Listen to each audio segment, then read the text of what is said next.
Hello guys, good morning. Myself Saurav Surajpur started going to teach you today Polity chapter 2, name is Federalism, and today is the part 4 of this chapter.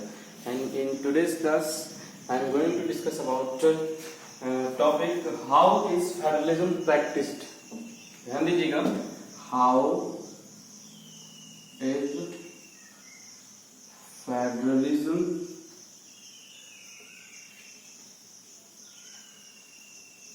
practiced.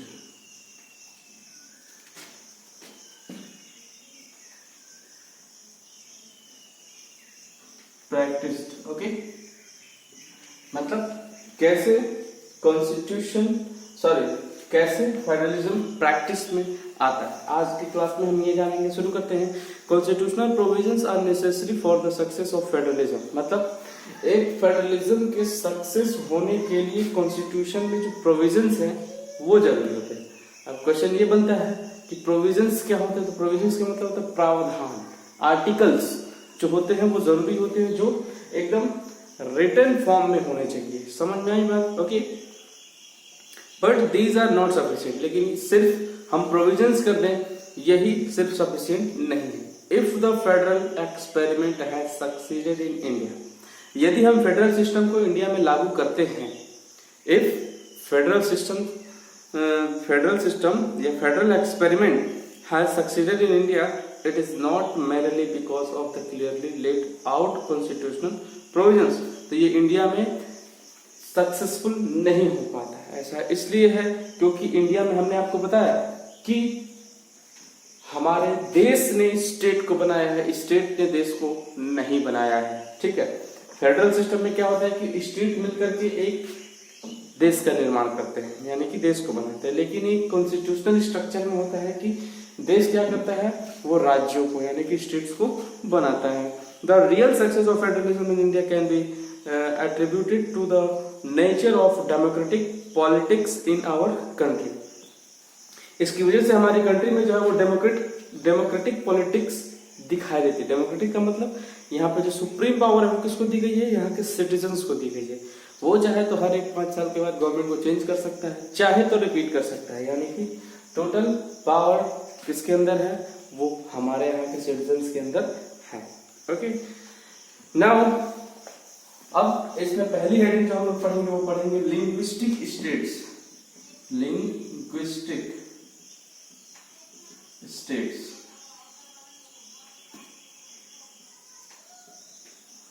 Linguistic state. Okay, now let's begin. The creation of linguistic state was the first and major test for democratic politics in our country। मतलब linguistic state का मतलब किसी भी तरह के state को, यानी कि जैसे उत्तर प्रदेश है, मध्य प्रदेश है, आंध्र प्रदेश है, तेलंगाना है, तमिलनाडु है, केरला है, कर्नाटका है, ऐसे स्टेट का फॉर्मेशन करना ही एक डेमोक्रेटिक कंट्री के लिए क्या है, जरूरी है। और इसका फॉर्मेशन किया गया कॉन्स्टिट्यूशन के बनने के तुरंत बाद ही, यानी कॉन्स्टिट्यूशन जब बनाया गया तो उसी दौरान हमारे देश में स्टेट्स को भी बनाएगा। If you look at the political map of India, अगर आप इंडिया के पॉलिटिकल मैप को देखेंगे, ठीक है, पॉलिटिकल मैप को अगर आप देखेंगे, शायद आपको दिखाई दे रहा होगा, तो सबसे ऊपर आपको जम्मू कश्मीर, उसके नीचे आपको हिमाचल प्रदेश दिखाई देगा, उसके नीचे चंडीगढ़ पंजाब, उसके बाद आपको दिखाई देगा क्या, उत्तराखंड, फिर उसके नीचे दिखाई देगा, मतलब ये जितने भी स्टेट्स हैं ये हमारे क्या है, हमारे कॉन्स्टिट्यूशन के बनने के बाद इसके बॉर्डर या इसके एरियाज को डिसाइड किया गया है। But when it began its journey as a democracy 1947, जब इंडिया की जर्नी 1947 में शुरू हुई, कब तक, 2013 तक, यानी कि 1947 से लेकर 2013 तक कई बार राज्यों के नाम बदले गए, कई बार उनके बॉर्डर बदले गए, नए राज्यों का फॉर्मेशन हुआ on the basis of language, on the basis of caste, on the basis of population, कई तरह से राज्यों का फॉर्मेशन हुआ। अंत में 2014 में एक नया स्टेट बनता है तेलंगाना। आपको पता होगा आंध्र प्रदेश से अलग होकर तेलंगाना एक स्टेट बनता है।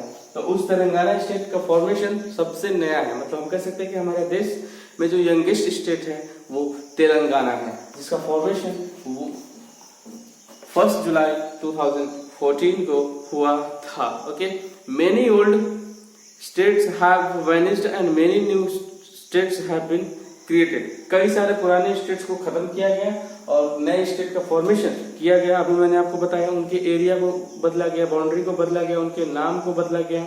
But in 1947 the boundary of several old states of India were changed in order to create new state. 1947 में कॉन्स्टिट्यूशन के बनने के बाद ही कई सारे स्टेट के बॉर्डर को चेंज किया गया, उनके नाम को चेंज किया गया 1947 में। But This was done to ensure that people who spoke the same language lived in the same state. ऐसा इसलिए किया गया था ताकि जो लोग एक ही, हमारे देश में कई तरह के लैंग्वेज बोले जाते हैं, तो ऐसा इसलिए किया गया था क्योंकि हमारे देश में कई तरह की लैंग्वेज बोली जाती है, तो लोगों को ऐसा ना लगे कि हम एक ही लैंग्वेज बोलते हैं लेकिन हमारे स्टेट्स क्या है, अलग है, ऐसा लोगों को ना लगे। इसीलिए जो लोग जिस लैंग्वेज को बोलते थे तो उस स्टेट को, मतलब वैसे लोगों को एक स्टेट में रखा जाता है। जैसे पंजाब में पंजाबी ज्यादा लोग बोलते हैं, केरला में केरल भाषा लोग ज्यादा, कन्नड़ ज्यादा बोलते हैं, ओके।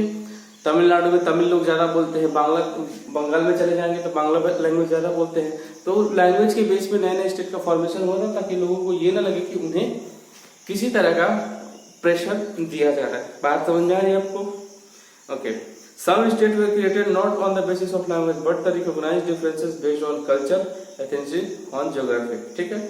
कुछ स्टेट ऐसे थे जिनको लैंग्वेज के बेस पे का फॉर्मेशन नहीं हुआ था, बल्कि उनका फॉर्मेशन किस पे हुआ था, कल्चर, ठीक है, एथनिसिटी और जियोग्राफिकल कंडीशन को देखते हुए उनका फॉर्मेशन हुआ था।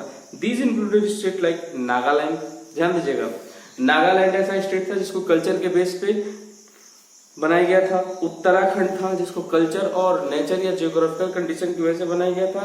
और झारखंड भी उसमें एक ऐसा स्टेट आता है जिसको इसी के बेस पे बनाया गया था, okay. When the demand for the formation of state on the basis of language was raised, जब लैंग्वेज के बेस पे स्टेट की डिमांड बढ़ने लगी देश में, ऐसा नहीं है कि ये पुराना है, आज भी लोग लैंग्वेज के बेस पे नए नए स्टेट की डिमांड करते हैं। तो जब ऐसी चीजें बार बार होने लगी तो some national leaders feared that it would lead to the disintegration of the country। तो उनको ऐसा लगा कि इससे क्या होगा कि देश में बंटवारे की स्थिति पैदा हो सकती है। बंटवारे की स्थिति का मतलब देश डिवाइडेशन की तरफ बढ़ जाएगा। तो इसका सॉल्यूशन उन लोगों ने निकाला, किया क्या कि the central government resist linguistic state for some time. कई बार सेंट्रल गवर्नमेंट ने लैंग्वेज के बेस पर स्टेट को बना करके लोगों को शांत किया, लेकिन कई बार इसकी जरूरत महसूस नहीं भी हुई। But the experience has shown that formation of linguistic state has actually made the country more United. It has also made administration easier, ठीक है। साथ में गवर्नमेंट को यही लगा कि अगर हम लैंग्वेज के बेस पे किसी भी स्टेट का फॉर्मेशन कर देते हैं तो हमारी कंट्री ज्यादा यूनिटी में दिखाई देती है, मतलब ज्यादा एकता में दिखाई देती है, और इससे उन लोगों के ऊपर रूल करना यानी कि एडमिनिस्ट्रेशन, प्रशासनिक दबाव को बनाना आसान हो जाता है। क्लियर है, ओके। अब देखिए लैंग्वेज पॉलिसी क्या है। A second test for the Indian federation is the language policy. अब दूसरी बात होती है कि हमारे देश में लैंग्वेज पॉलिसी क्या है, कॉन्स्टिट्यूशन में किस किस लैंग्वेज को मान्यता दी गई है यानी कि अप्रूवल दिया गया है, किस किस लैंग्वेज को अप्रूवल नहीं दिया गया है, क्या लैंग्वेज को अप्रूवल पॉपुलेशन के हिसाब से दी जाती है या लैंग्वेज को अप्रूवल उनकी लिपि के अकॉर्डिंग दी जाती है। लिपि का मतलब होता है कि जैसे क ख ग घ से हिंदी बनता है, ओके, उसी तरह पंजाबी की गुरुमुखी लिपि होती है, हिंदी की देवनागरी लिपि होती है, संस्कृत का व्याकरण होता है। तो वैसे ही अगर किसी भी लैंग्वेज की लिपि होती है, लिपि का मतलब व्याकरण, व्याकरण का मतलब ग्रामर, अगर उस लैंग्वेज की है तभी उस लैंग्वेज को इंडियन कॉन्स्टिट्यूशन के हिसाब से अप्रूवल दिया जाता है। भोजपुरी लैंग्वेज को इसलिए आज तक अप्रूवल नहीं दिया गया क्योंकि भोजपुरी लैंग्वेज की अपनी लिपि नहीं है। लिपि का मतलब भोजपुरी को हम बोलते हैं, लिख नहीं पाते हैं, उसका एक स्पेसिफिक एरिया नहीं है कि हम कैसे लिखें। इंग्लिश में ABCD की हेल्प से हम लिखते हैं, हिंदी में हम क ख की हेल्प से लिखते हैं, मात्रा जो यूज करते हैं वो देवनागरी लिपि में आती है। तो ऐसा ही कुछ है। Our constitution did not give the states of national language to any one language। हमारे न तो किसी स्टेट में कोई भी लैंग्वेज ऑफिशियल लैंग्वेज है और न तो हमारे पूरे देश में कोई भी लैंग्वेज ऑफिशियल लैंग्वेज है। Hindi was identified as the official language, but Hindi को बाद में ऑफिशियल लैंग्वेज आइडेंटिफाई किया गया। Therefore, there were many safeguards to protect other language। ऐसा नहीं है कि हिंदी को हमने ऑफिशियल लैंग्वेज अनाउंस कर दिया तो दूसरे लैंग्वेज को हम दबाएंगे, जी नहीं, दूसरे लैंग्वेज को भी सेफ गार्ड में रखेंगे। सेफ गार्ड का मतलब उसको उतनी ही महत्व दी जाएगी। Therefore, okay, Hindi there are 21 other languages recognized as the scheduled language by the constitution। Hindi के अलावा देखिए पॉइंट टू बी नोटेड, तो हिंदी के अलावा हमारे कॉन्स्टिट्यूशन में 21 टोटल लैंग्वेज और है जिसे कॉन्स्टिट्यूशन क्या करता है, मानता है। मतलब हमारे देश में टोटल 22 टाइप्स ऑफ लैंग्वेज है जिसे इंडियन कॉन्स्टिट्यूशन के हिसाब से मान्यता यानी कि अप्रूवल दिया गया है। Got it? A candidate in an examination conduct for the central government positions may opt to take the examination in any of these languages. State to have their own official language दिया है। या अगर कोई भी person central government की job के लिए apply करता है तो वो ये जो 22 लैंग्वेज है, 22 लैंग्वेज, वो किसी एक लैंग्वेज में अपने पेपर को दे सकता है। उसे किसी एक लैंग्वेज में पेपर देने के लिए बाध्य नहीं किया जाएगा, बल्कि वो अपने 22 लैंग्वेज में से किसी एक का यूज करके पेपर दे सकता है। ये हमारे सेंट्रल गवर्नमेंट का प्रोविजन है। स्टेट गवर्नमेंट की अपनी लैंग्वेज होती है।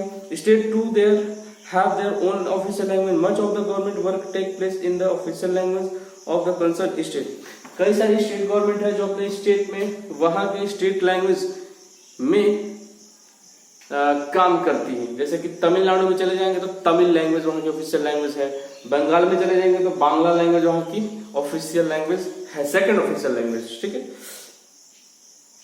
Much of the government work takes place in the official language of the concerned state. Unlike Sri Lanka, the leaders of our country adopted a very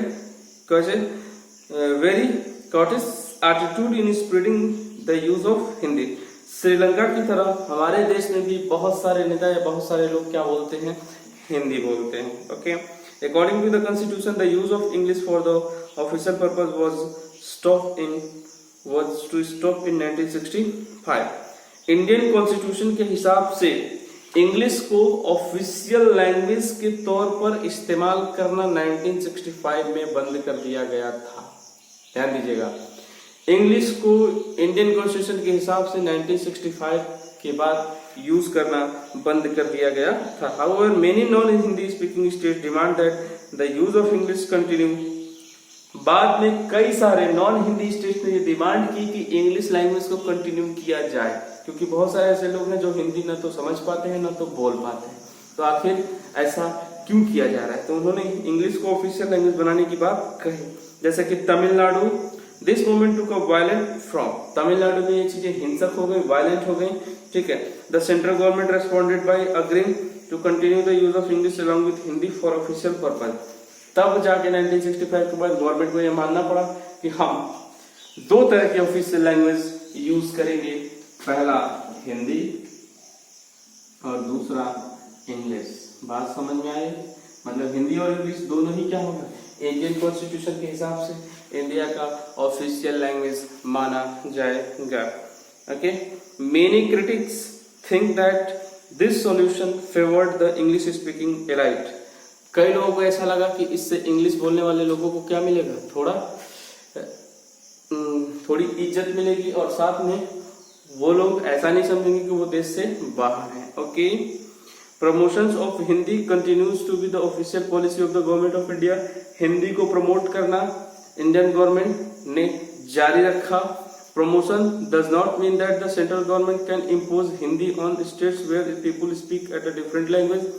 ऐसा ये नहीं, हिंदी को प्रमोट करने का मतलब ये बिल्कुल नहीं है कि दूसरे लैंग्वेज को हम दबाएंगे किसी स्टेट में, बल्कि हिंदी को प्रमोट करेंगे और उस स्टेट में वो लैंग्वेज भी लोग बोल सकते हैं या उस लैंग्वेज में काम कर सकते हैं। ओके,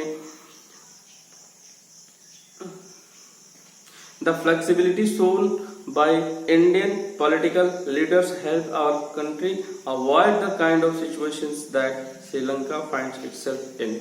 मतलब श्रीलंका जैसी कंडीशन हमारे देश में ना बने, इसके लिए हमारे कंट्री के लीडर्स ने बहुत कोशिश की और वो कोशिश में क्या हुए, कामयाब हुए। ओके, कल हम लोग एक इम्पोर्टेंट टॉपिक डिस्कस करेंगे, सेंटर स्टेट रिलेशन। ओके, इसके बारे में हम लोग कल बात करेंगे। ओके, और अगली क्लास में, और ये टॉपिक बहुत छोटा है लेकिन डिटेल में हम इसको डिस्कस करेंगे और वो पार्ट 5 होगा। Okay, thank you so much for today. Okay.